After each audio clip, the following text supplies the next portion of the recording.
আসসালামু আলাইকুম সবাইকে, কেমন আছেন আপনারা সবাই? আশা করছি ভালো আছেন। আমাদের অনেক সময় ডিজাইনের জন্য অ্যারাবিক টাইপ করার প্রয়োজন হয়। যদিও আমরা সবাই অ্যারাবিক টাইপ করতে পারি না, কিন্তু আমরা অনলাইন থেকে লিখে নিয়ে আসতে পারি, অথবা অন্য কোথাও থেকে আমি লেখাটা কালেক্ট করে নিয়ে আসতে পারি, ওয়ার্ডে বা এক্সেলে যে কোনোভাবে। বাট আমরা যখন লেখাটা ইলাস্ট্রেটরে পেস্ট করি, তখন সাথে সাথে লেখাটা একদম উলটপালট হয়ে যায়, ভেঙে যায় লেখাটা। তো সেই সমস্যার সমাধান নিয়ে আজকে আসছি। যদি আপনিও সেম সমস্যায় পড়ে থাকেন, তাহলে ভিডিওটি আপনার জন্য।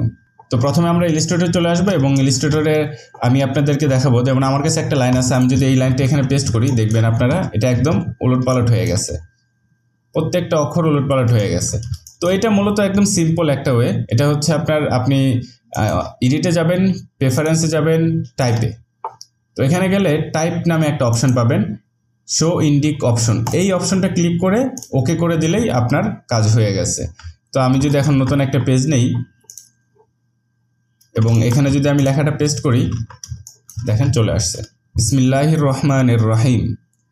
খুব ইজিলি এটা চলে আসছে, একদম জবর জের থেকে শুরু করে সব কিছু চলে আসছে। এখন এটা চাইলে আপনি আপনার মতো করে এখানেও লিখতে পারবেন। আপনার কাছে যদি অ্যারাবিক ফন্ট থাকে তাহলে আপনি এখানেও লিখতে পারবেন, প্লাস এটা আউটলাইন করে নিতে পারবেন। এটা আর আপনার কোনো প্রবলেম ফেস করতে হবে না, আপনি যে কোনো লেখা। এবং আমরা অনেক সময় এরকম প্রবলেম ফেস করি যে আপনার ক্লায়েন্ট আপনাকে বলে দিছে যে অমুক হাদিসটা যাবে, অথবা হচ্ছে একটা লেখা সে লিখে দিছে, অথবা সে একটা পিকচার তুলে দিছে যে এরকম একটা পিকচার, এই লেখাটা আমি ডিজাইনে দিতে চাই, বা হচ্ছে ডিজাইনের একটা অংশ এরকম যাবে। তো সেক্ষেত্রে আমরা কি করতে পারি, আমরা গুগলে যাব।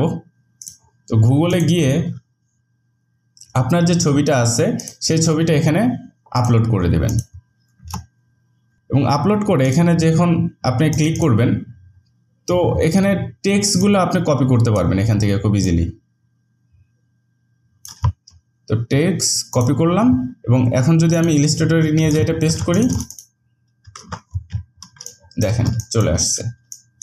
এটা মূলত সূরা কাউসার, ইন্না আ'তাইনাকাল কাউসার ফাসল্লি লিরাব্বিকা ওয়ানহার ইন্না শানিআকা হুয়াল আবতার। তো এটা পুরোটাই আমার চলে আসছে একদম কোনো ধরনের ঝামেলা ছাড়া।